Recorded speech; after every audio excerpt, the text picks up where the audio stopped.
And welcome back to KirbKast today, ladies and gentlemen. Today with me, I have in the studio with us is Musty Mark. Musty, how you feeling, man? I'm feeling great, man. I'm happy to be here. Dude, likewise, man. Thank you for coming with us all the way here for the cast. So, as you guys notice here on the KirbKast, we always interview who's going to be in the next limelight, who's trying to get the next exposure for their next gig. And today, I have a special type of guest, somebody that has their own label, somebody that's in charge, that's wearing the big pants of their own company. Musty, how about you tell us about yourself, man?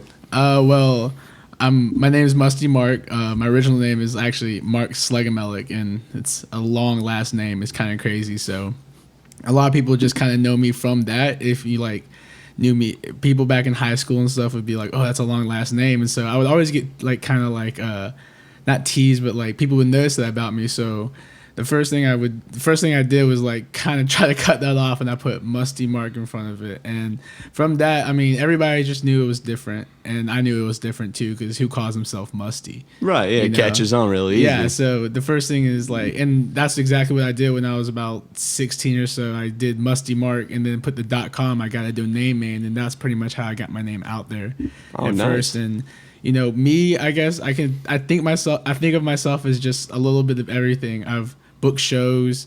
I I do marketing for my artists. I do graphic design, photography when they need it, videography when they need it, editing when they need it, engineering for their audio when they need it. Wow. What else have I done? It's just pretty much a lot, everything. Publicity. I've gotten my artists covered in local newspapers and stuff like that. And yeah, so I don't know. I just kind of consider myself as a jack of all trades. I guess that's what Musty Mark is. Just I could definitely see that. Yeah, just doing it all. So, what is the name of the label? Musty Mark Records is the name of the label. Musty so it's Mark just my Records. name with records on it. And I got you. We abbreviate that to MMR in big red letters because it looks cool in my opinion. So, Oh, definitely. yeah, it looks awesome. So you're in charge. You are the CEO of Musty Mark labels or records. Records. That's yeah. right. And so you look after all your artists, and you're saying that you do just about everything for them when it comes to the publicity and the editing, everything. Yeah. Well, we kind of share creative control. When I was about, like I said, I started this when I was about 16, 17 years old.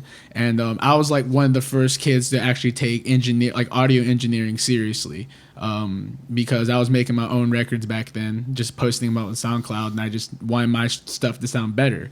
So from that, it was kind of all right, well, a couple of guys that I thought were, number one, they were my friends, and they were actually had musical talent. Yeah. Trig, one of the main artists on my label, actually won the talent show at our high school. Oh yeah. And another guy, Sass, he's another great guy, rapper on our label. He actually had a huge viral hit back when we were in high school. It was local, but it was viral because he had an ongoing rap battle with this guy, and he had this one song called "A Nail in the Coffin," and it was a diss over Eminem's "Nail in the Coffin." It was just got his name out there, so it was crazy. And so from that, I knew them. Sass lived a mile away from me. Trig lived a mile away from me, and that's pretty much how it got to just being us three, the original MMR guys.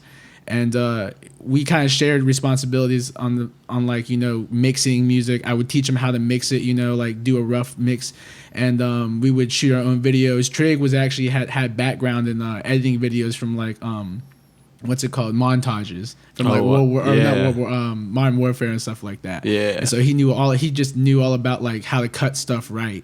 And so he would take a lot of the editing, and then Sass just has one of those musical ears, he just can go into a room, and when if he hears a song, he can either as an artist be oh, I can get on this, or as kind of a background person, like a producer, he can kind of be oh, you should sing it like this, or you should use this lyric and it'll sound 10 times better.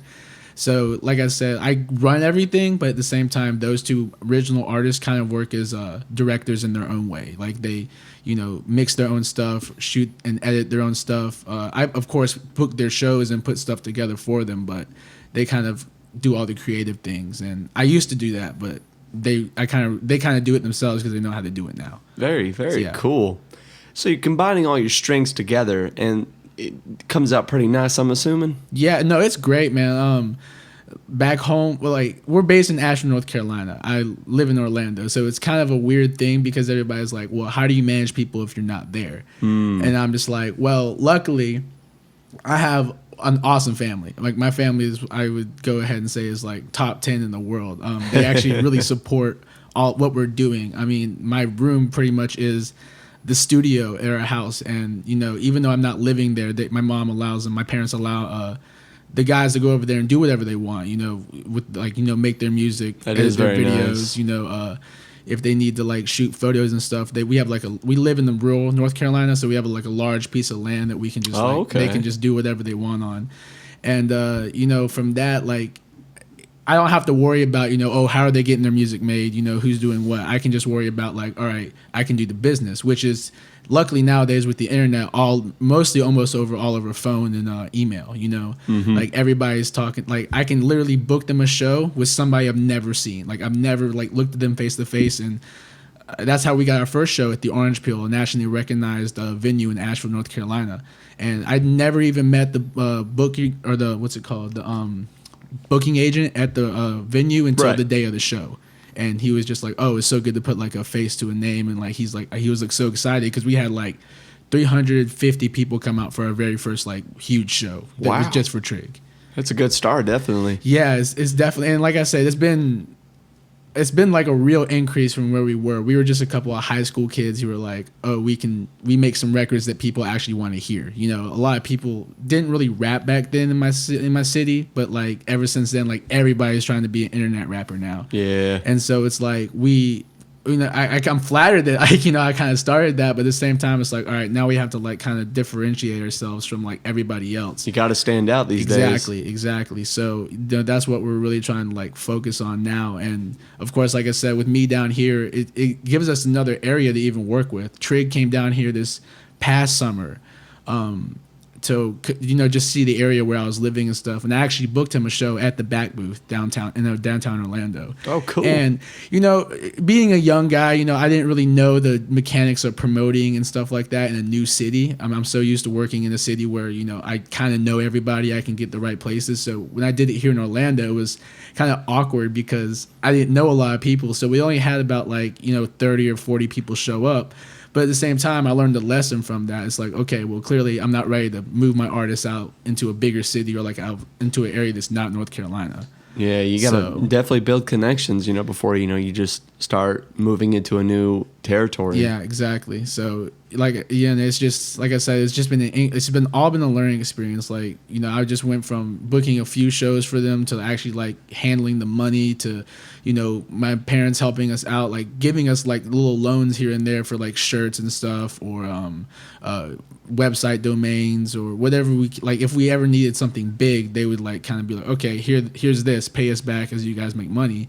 And we did that, which is kind of how we're like, which is why like I can say I run the label, because I don't want to like dash on anybody's what they're doing, but like a lot of people say I run something and it's just kind of like them, and or like them and like a friend, and they're not really putting work into it, versus like me, who I don't, like I said, I don't really want to say like blow my own horn, but like I'm trying like hard, I'm like putting my own money in, like giving creative ideas, like trying as hard as I can to push my artists further and further, and it's a respectable thing. Exactly. And that people recognize that all the time, especially with your family behind you on that too. Them pulling out of their own wallet and stuff to help you.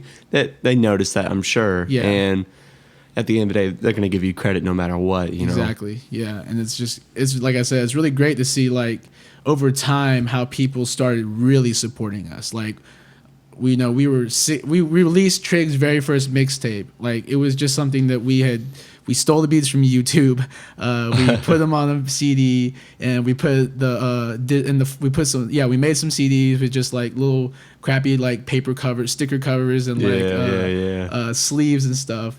And then we put them up on SoundCloud, so everybody heard them on SoundCloud. And the next day we brought like 50 of them, and we sold them all for like $5 a piece or $2 a piece or something like that. Hey, there you go. And so like that was the first taste of like, wow, this is some good money, because that was like $80-90 something dollars, and we only had to sell a couple of discs. It was like crazy, And like, how good did Trix? How did his mixtapes do on SoundCloud? Did they hit well? Did they go? Yeah, viral? It's weird actually, because like we've had the very first mixtape we did, we had 2 or 3 songs hit like over 2,000 or so, or 1,000, and that was like our very first time ever putting out like music as Musty Mark Records, and it was Good start. Yeah, exactly. And but other songs are only hitting like 200 or 300, so like it was kind of weird to see like, all right, well, what's getting plays and what's not. And so we didn't really focus on like planning it out. We started kind of like just messing around, like, okay, well, let's try this sound trig, or let's try this sound sass, and like we would put it up on SoundCloud, and they would get, you know, all right plays, but nothing like the very first mixtape, which got like a couple thousand plays. But then out of nowhere, last year Trig just drops this R&B tape called Appeal, and it just, like, at first it was dormant. Like, I think it dropped in like November, December, and January. There was like no plays at all, and like the very end of January, just 2,000 on one song, 1,000 on another song, 1,500 on like another song, 3,000 on another song, 4,000, 5,000 on another song. Man. And so it just started blowing up out of nowhere. And so, like, you know, it's really weird to see like how our fans react to stuff, because like I said, we started in just a high school, and we thought that was our only fans for a while. And then as time goes on, we started like going to other high schools or going to colleges, and people would be like, oh yeah, I heard about you, or like, oh yeah, like I went to your show. That's a good feeling too. It is though. Like I said, and they support us is the best thing. Because like a lot of people that like we knew in high school, like I said, are now in college, and like they're the ones who are pushing our music in the new college market, which is where we're trying to focus a lot of our attention to now. Smart marketing right there. Yeah, exactly. So, college kids, definitely the place you want to spread the music. Exactly, and especially with our type of sound, because I know hip hop is a weird genre. You know, you can either be on the side of conscientious and like try to bring back the old school, like a Joey Badass or like a Earl Sweatshirt. Yeah. Or you can be the new guy like Kodak Black or 21 Savage and try to bring this like you know, new, almost simple kind of rap that just gets everybody turned.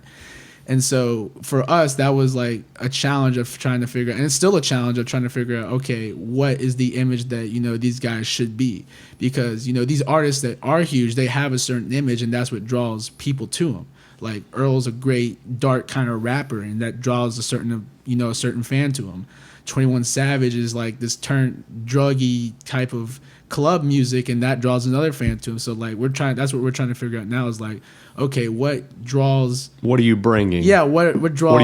Who are you inviting? Exactly. So, you know, and I think college is really a way to figure that out, because there's so many types of. It's kind of like a bigger high school. There's bigger cliques, you know. Oh yeah, like that's actually a good way to put it. Exactly, it's just bigger cliques, and which is good because that gives, you know, a lot of people kind of a home and like a place to like, you know, like if there's like a bunch of like, I guess like nerds or something in the university, it's not like a small group, it's like literally a little community. So yeah. Like if you like, you know, and the same thing with like athletes or like popular people at, you know, colleges, the ones that are always at like the frat events and stuff like that. Yeah. Those are like even like a clique too. And so like if you can infiltrate, you know, just those different type of cliques, you can figure out who's really listening to your music. Like for instance, Sass, I always thought it was just, you know, teenage white kids listening to it, because he makes kind of Eminem-esque type music. You know, he's really lyrical. He's kind of on some hard type beats. He's like a Yellow Wolf, like a Kasky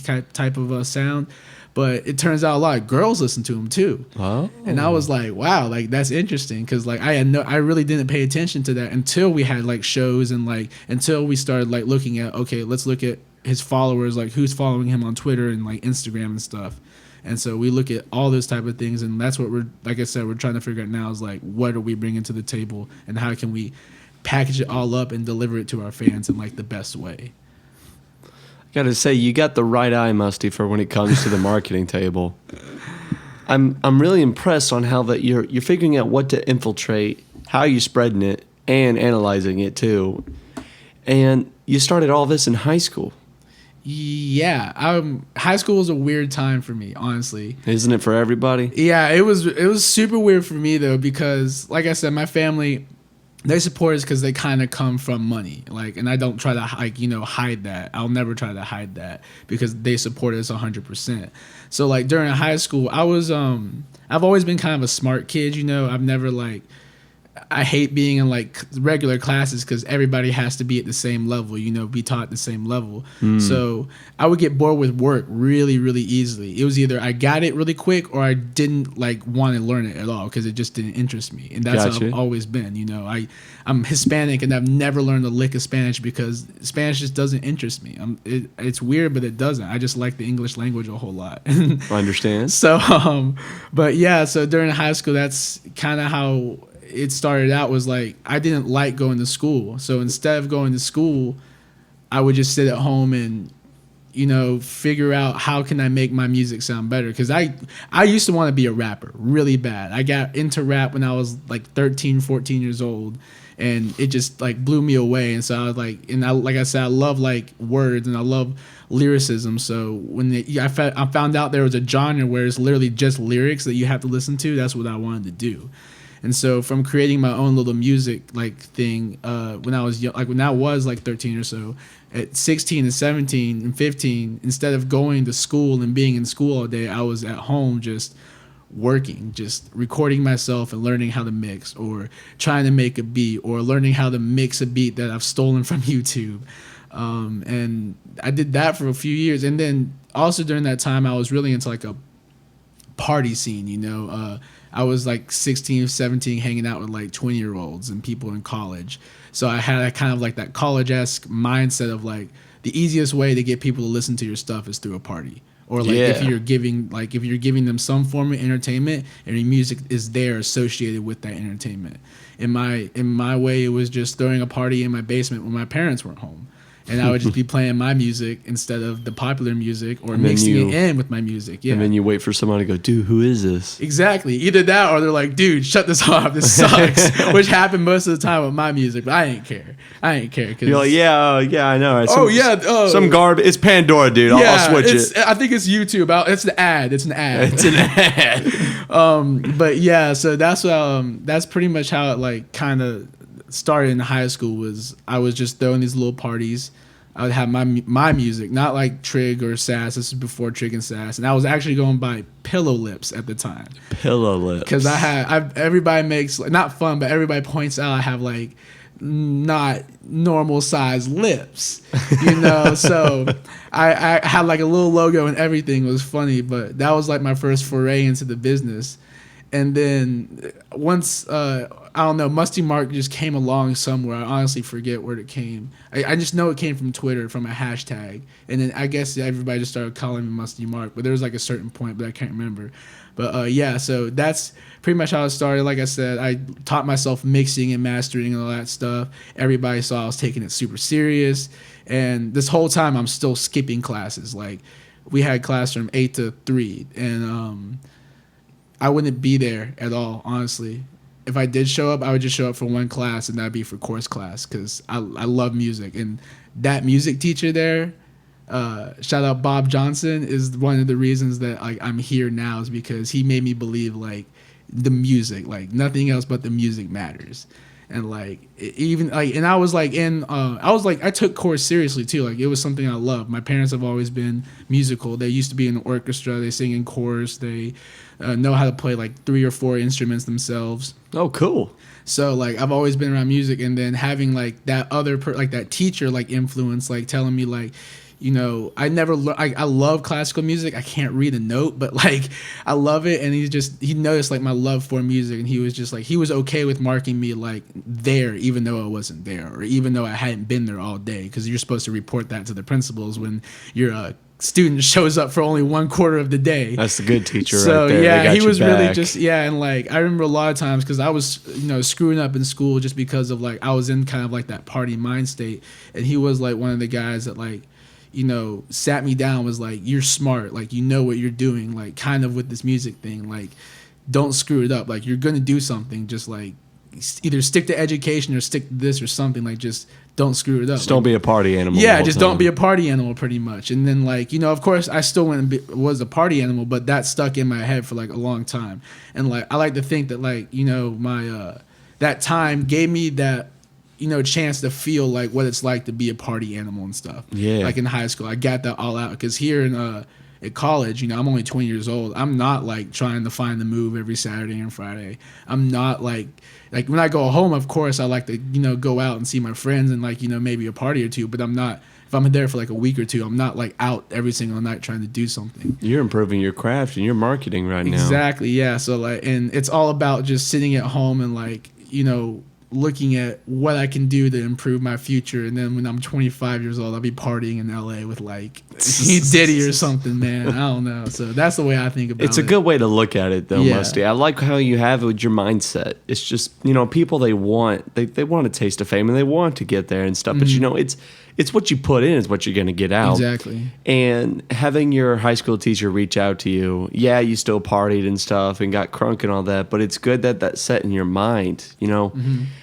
Some kids, you know, in high school or even middle school, they may not understand that, you know, but when a teacher reaches out to you like that, you know, it's not just, it could be a regular basis, but if it's the teacher that you really respect, and if they respect you and you admire their abilities, definitely take that into consideration. Exactly. I had a teacher similar to your, what was his name? Bob Johnson, Mr. Bob Johnson. Yeah.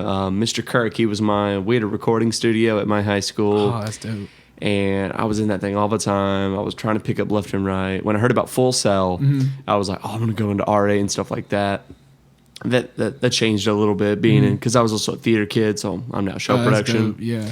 But it's what the experiences that you pick up from these people that have been there and stuff, it's definitely something you have to take in moderation. If you don't at least just see what they're trying to give off, what they're trying to teach you, you know, I think you're wasting your time. Exactly.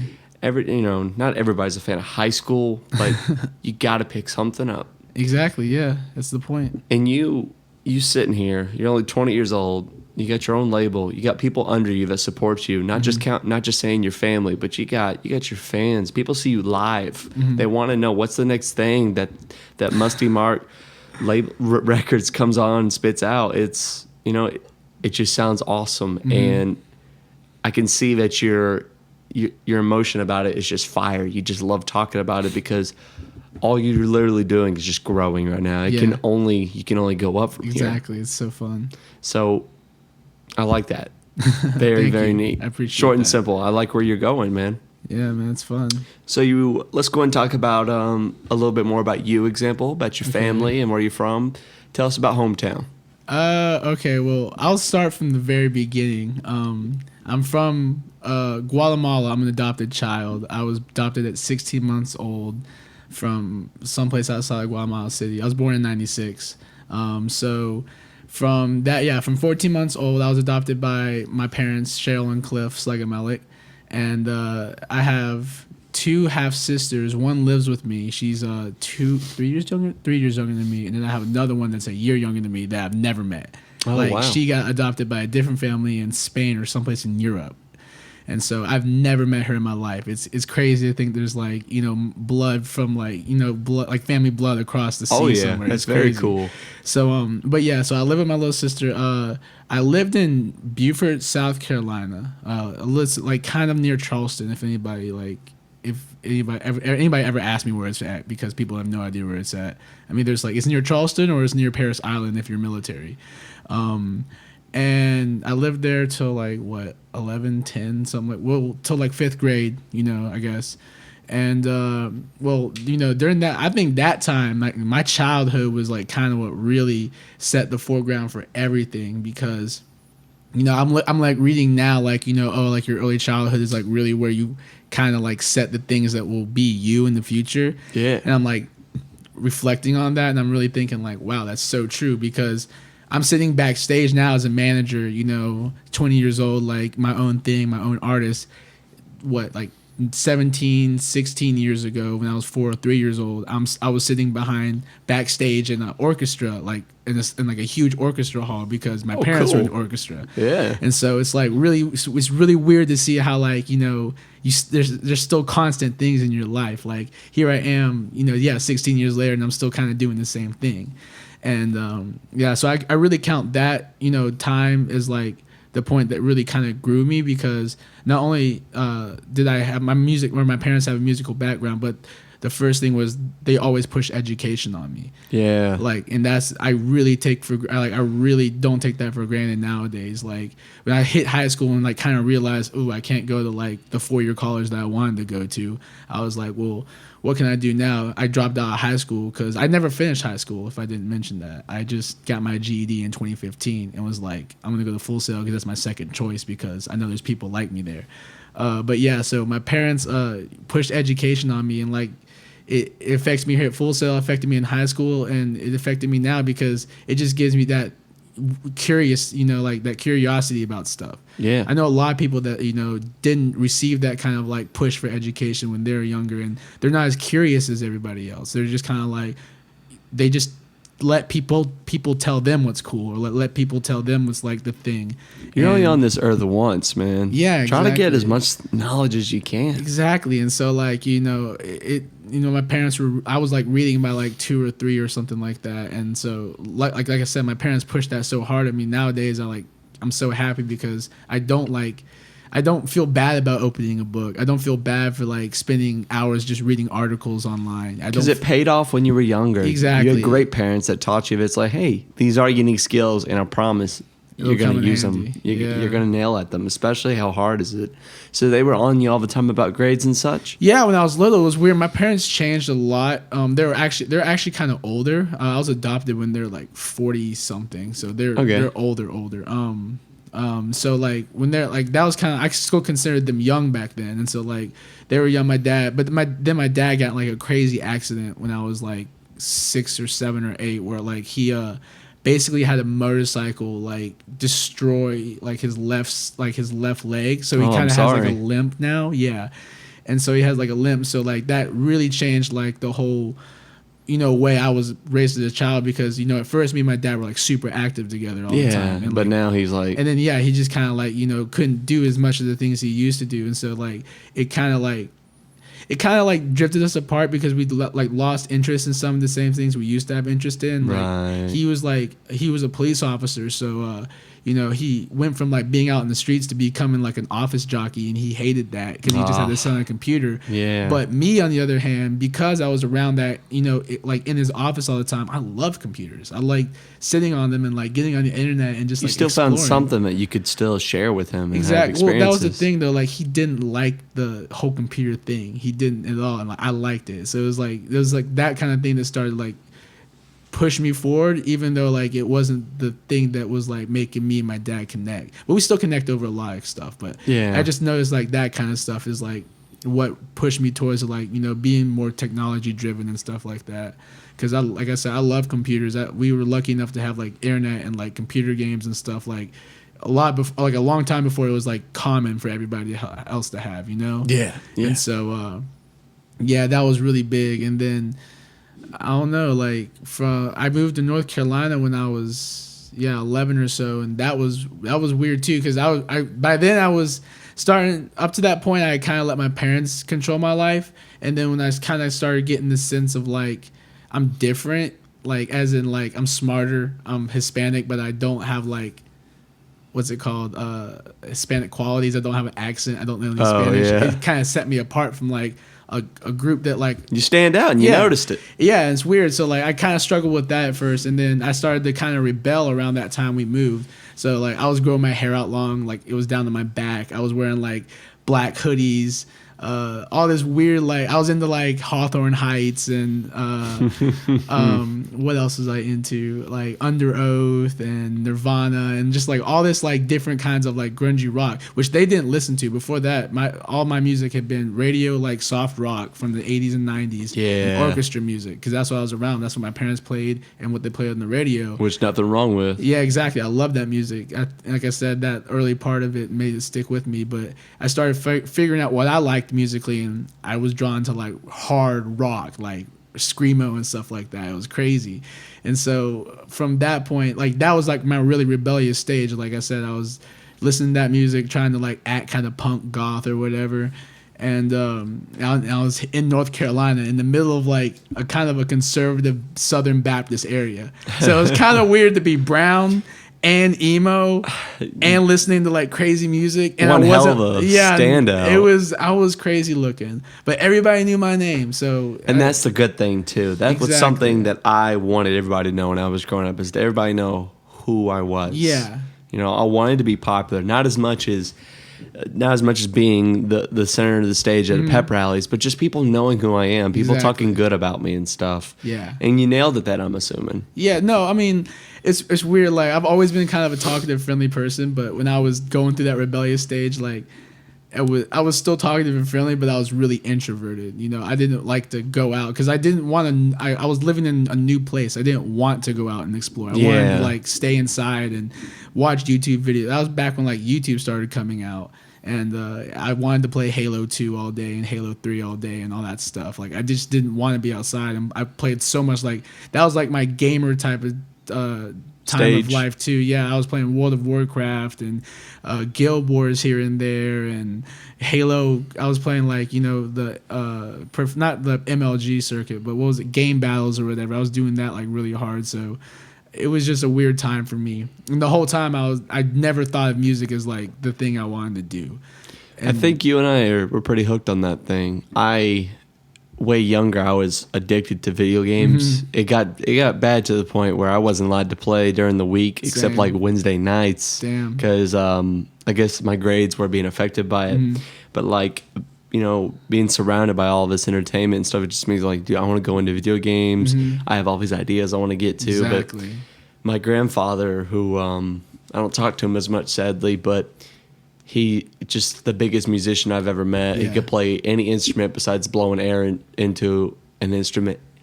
And I was just around him a lot, and it just influenced me to just pick up music. And before I know it, you slowly, and you know this too, my engineer know this, you know, when you start getting into music, Yeah. you start noticing how big of a deal it is into the real world. You know, Exactly. It's not just, oh yeah, everybody has their favorite song, everybody dances to this thing. No, music is like breathing, man. You need it, and it's gonna be a part of your life no matter what you do. Even if you just stump your toe on the door, you just made a beat, dude. Music is all around. Exactly. And you figure out where you belong. You know, is it the death metal Nirvana crowd? Is it the country central? Is it, you know, pumpy funky rock? Whatever it is, it's part of growing up. Yeah, exactly. You're just finding who you are, and I think that's what high school is about. It the same way, is, you know, just who am I? Who do I want to be? Yeah, I'm definitely. changing constantly. Oh my God, yeah.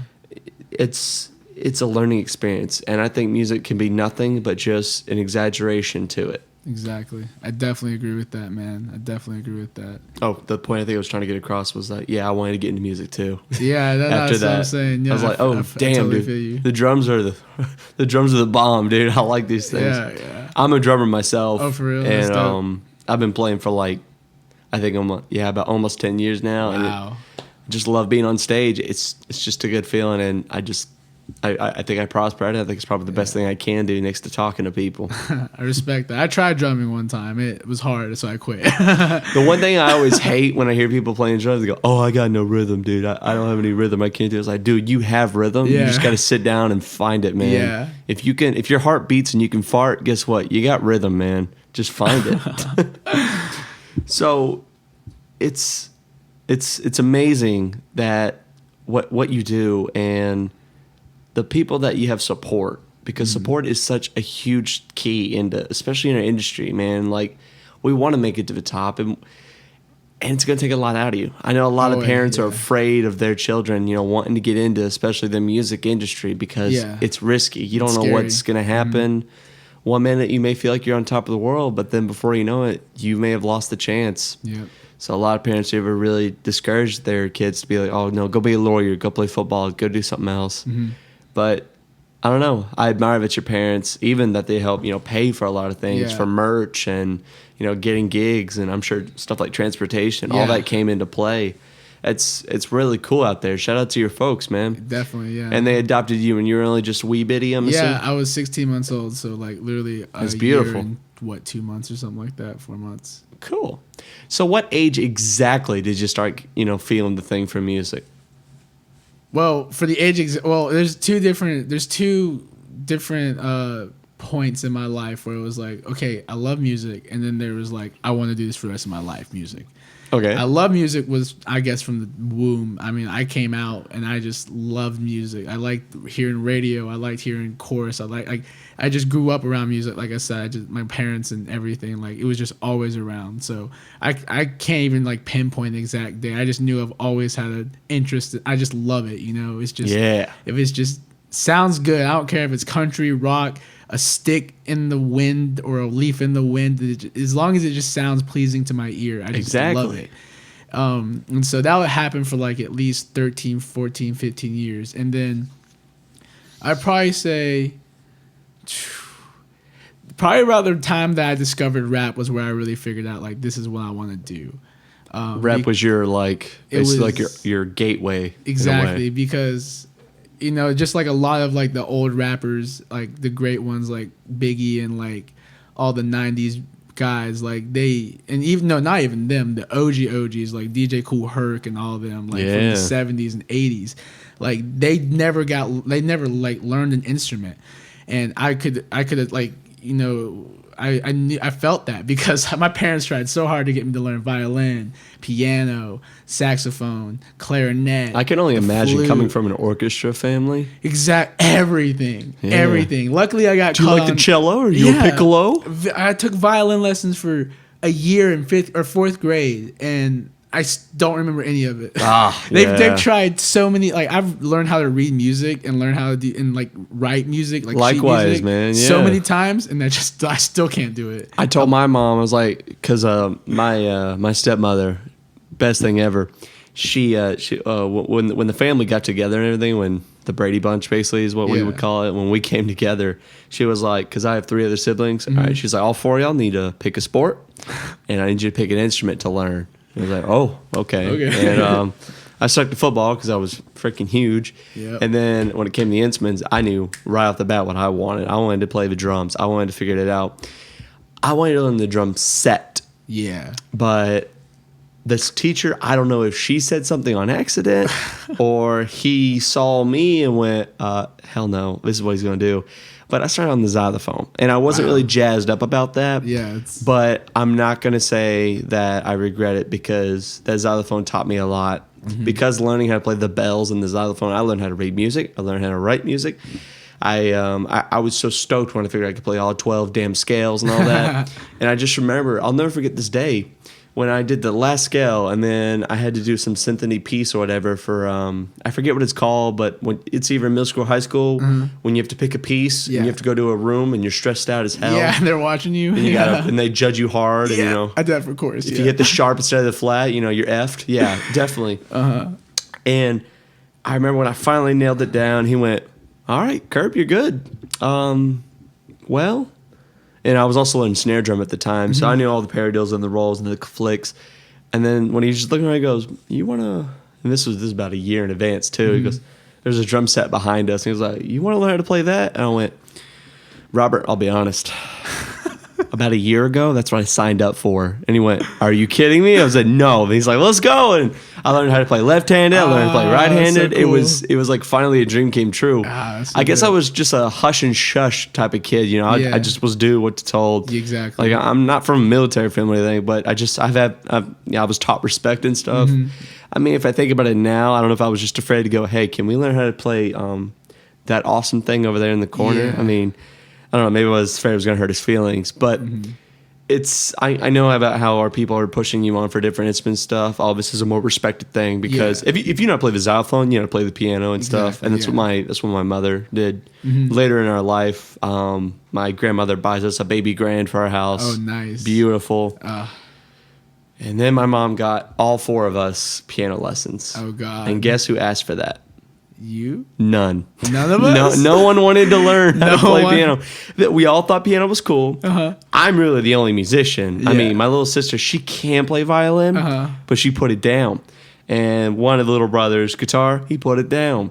It's like, "Mom, I'm the only one that wants music. But I like banging stuff, you know? Like, piano's great and stuff. People tell me, oh, it's the best instrument you can ever learn. I totally get that. But nobody wanted to. And bless her soul, she just wanted us to she just wanted us to play piano. I mean, you know, it's a good thing. It looks good on your resume. Yeah, you know, I can play piano. It's something you can just say. Today I could play a couple songs for you. I could play some scales. You know, I'm not half bad. Oh my gosh. I mean, don't ask me to play Happy Birthday or else I'll hit you because I don't know. I used to, but I don't know. I feel you, man. But I remember the piano teacher coming over and.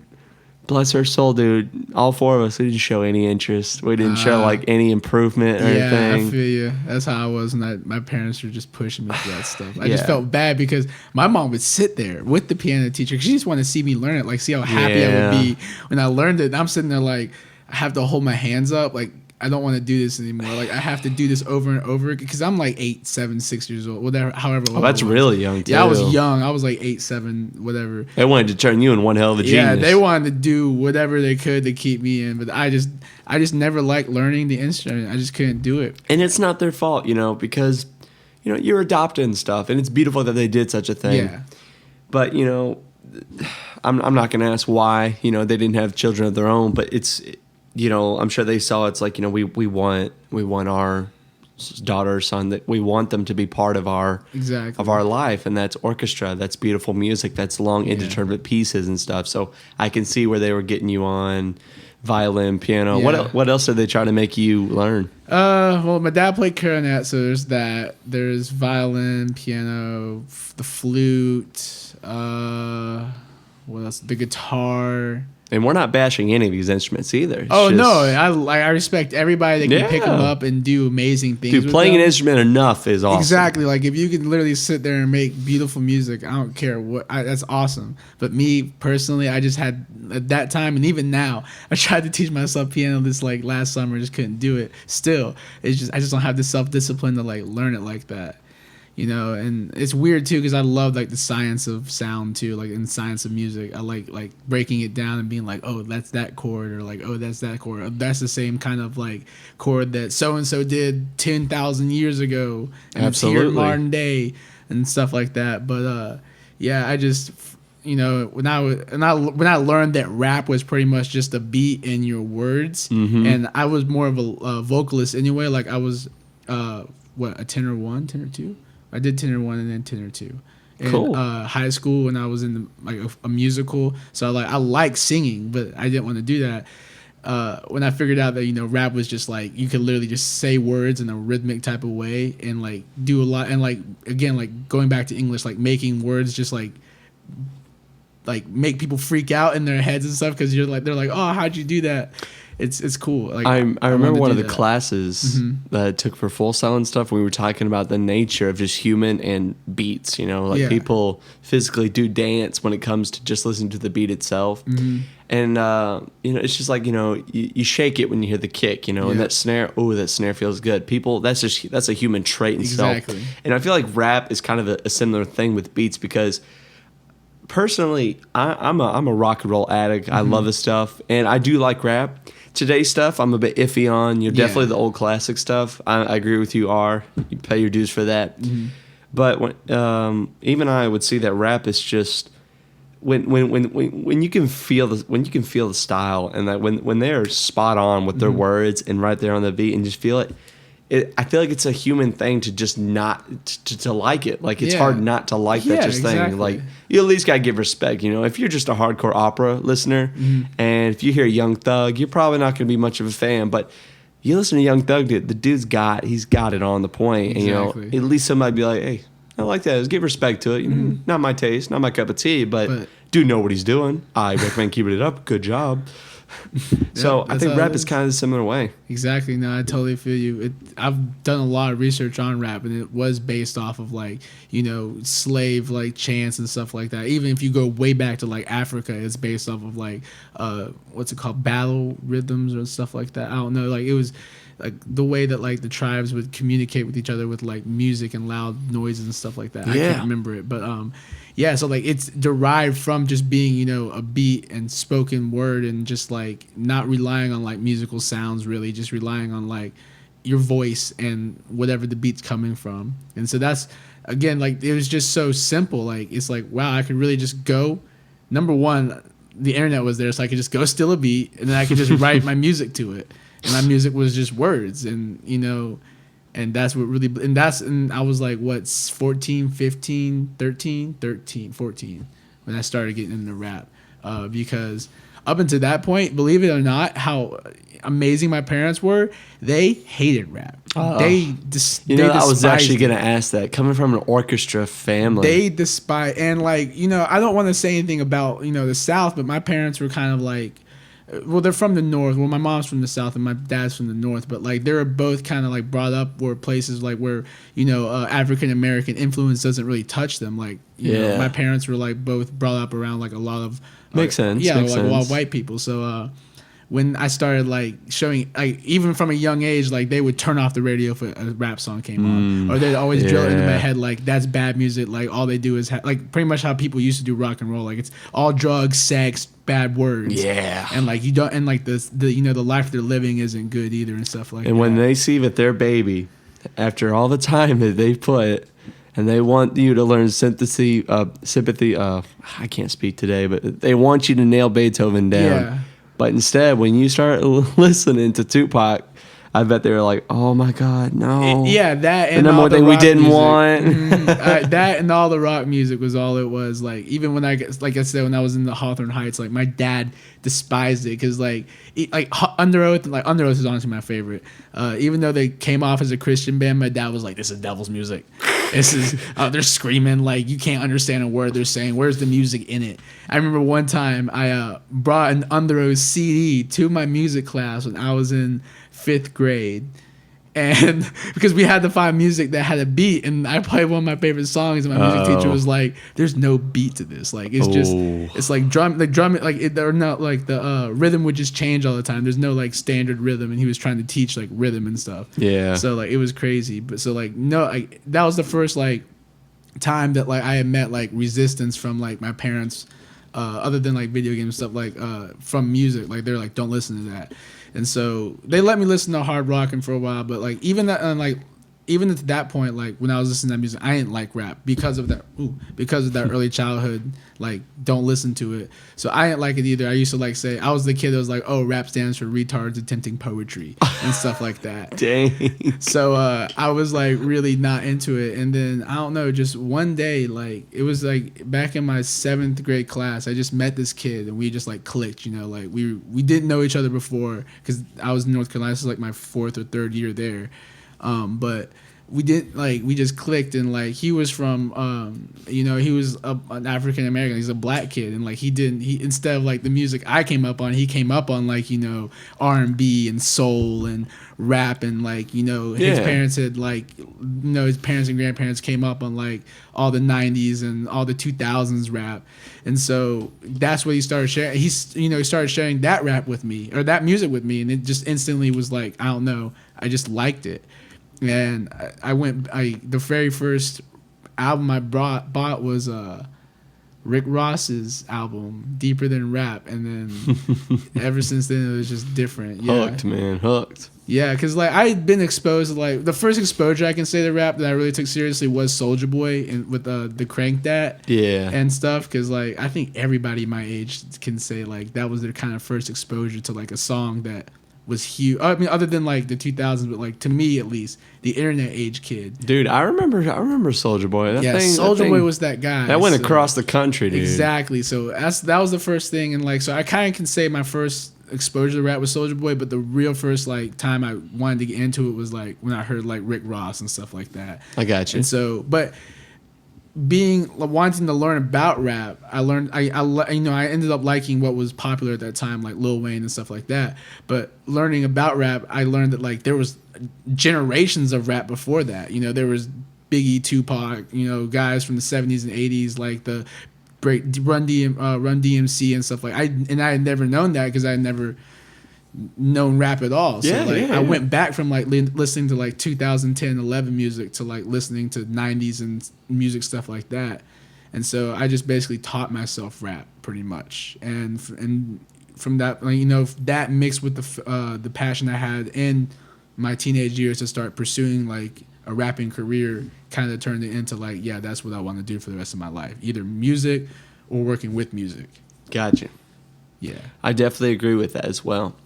I of course want to be somewhere on stage. You know, I would love to be there in the limelight, especially with music. But you know, if we can't be the music, we have to work with it somehow. Yeah, you gotta support. You gotta spread it. That's the way I see it. If you can't be the star, and some people just aren't cut out to be, it's it's just one of those things. You are, you aren't. Like you just gotta be like, all right, I'm not. Well, I can't get mad about it. Let me just spread the word on whatever I think is good. You know. Exactly. And those people end up becoming like bigger than the artists themselves sometimes. Like if you look at what's his name? Like David Geffen and stuff like that. And who's the other guy? There's another guy I really look up to that's just like bigger than the artist himself. Like Jay-Z and stuff. Like even though he was an artist, like, and he found a bunch of other artists, like he's bigger than just being an artist, you know. Like everybody respects him like more than just like, oh, he made a couple of raps. Like he's a businessman now. I believe one of his quotes was, "I'm not a businessman. I'm a businessman." Exactly. I'm a business. I love that quote. Like, it's great. Well, so today, do you rap anymore? Or is it just now strictly I still rap and I do honestly I still do my own music, but I just never release it. I never promote it. If I do I just never release it anymore. I just keep Do you it on want to myself. release it, or is it just for hobby now? It's just a hobby now. Like, I got you. I'll never push it honestly because You got a good thing going. I love the music that represents my name now. Musty Mark Records, Trig, Sass, all them. But my music, just honestly, I feel like you have to. If you're not me, you want to enjoy it, and that's kind of weird to say because it's like, well, you never know if you don't put it out there.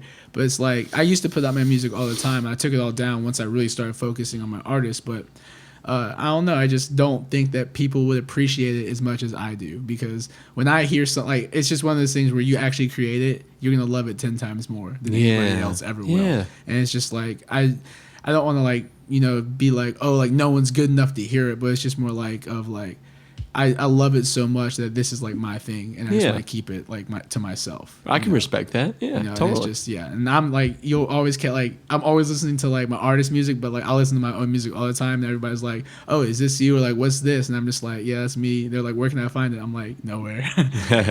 Here in this car, if you're lucky enough to ride with me. Yeah, that's about it. That's kind of cool though. It makes it very exclusive. Yeah, I love it though. It's cool.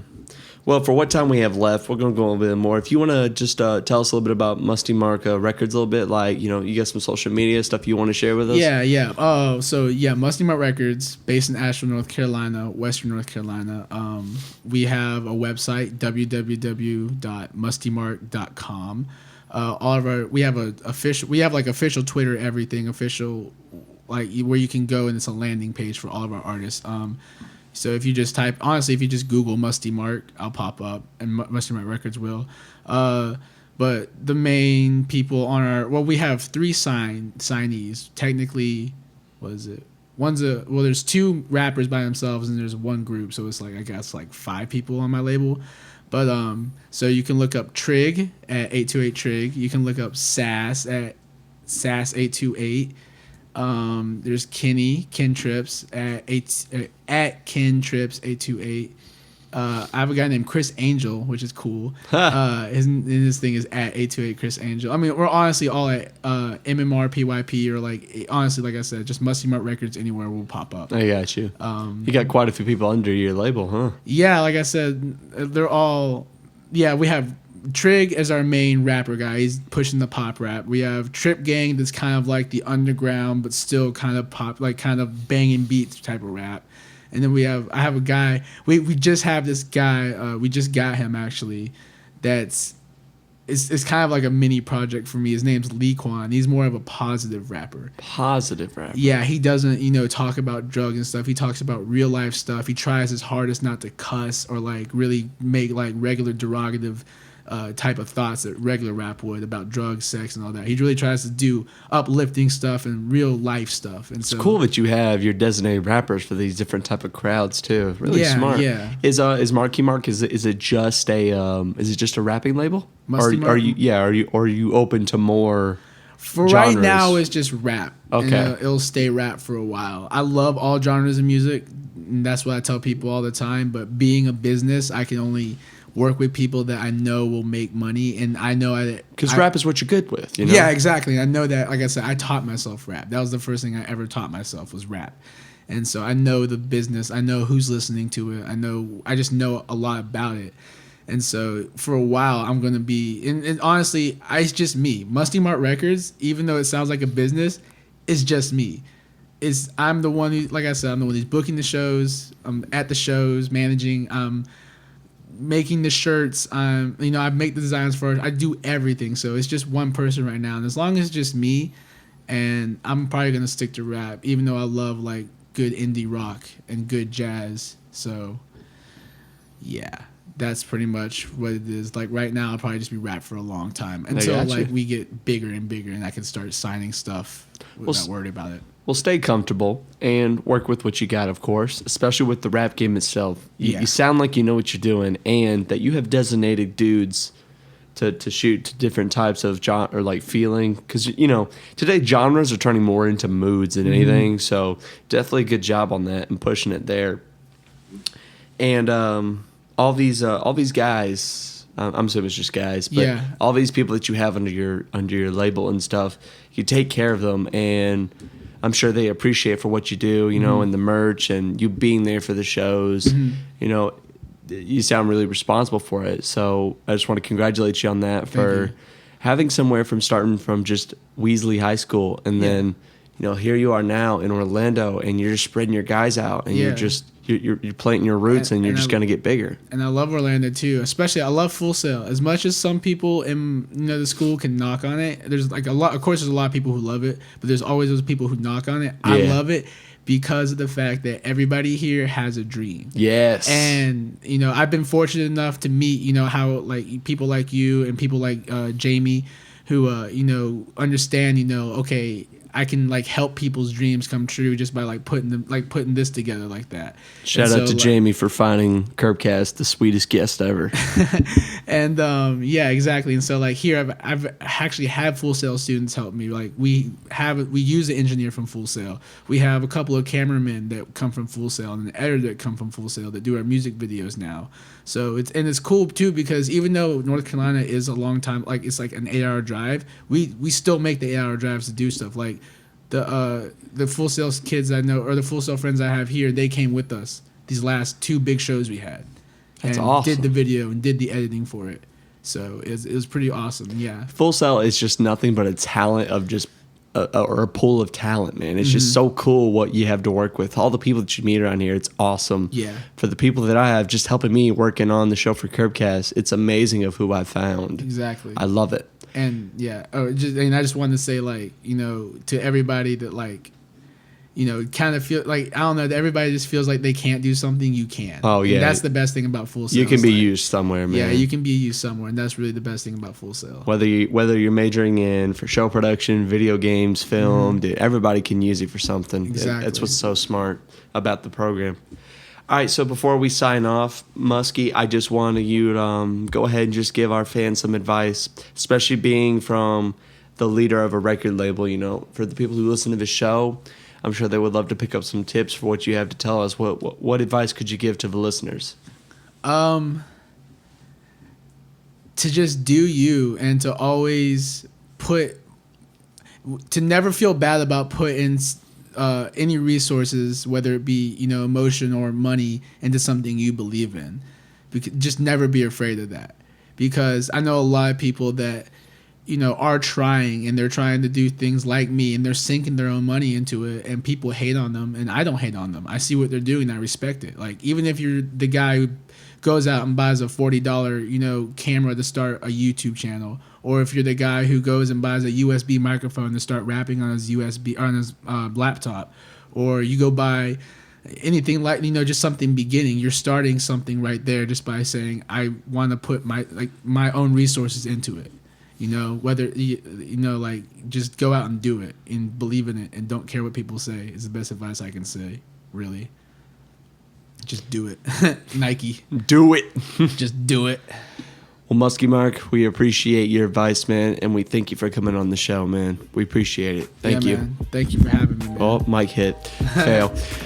All right, guys. Well, that was KirbKast. Big shout out to Muskie Mark and Jamie for helping us hook up with this guy. Dude, we hope everything goes well with Muskie Mark Records. I hope you keep going straight forward, attack that target, and keep it up, man. Congratulations. Thank you. All right, guys. Well, thank y'all for listening. I'm Kirby Farrell, and I'm signing off. Thank you.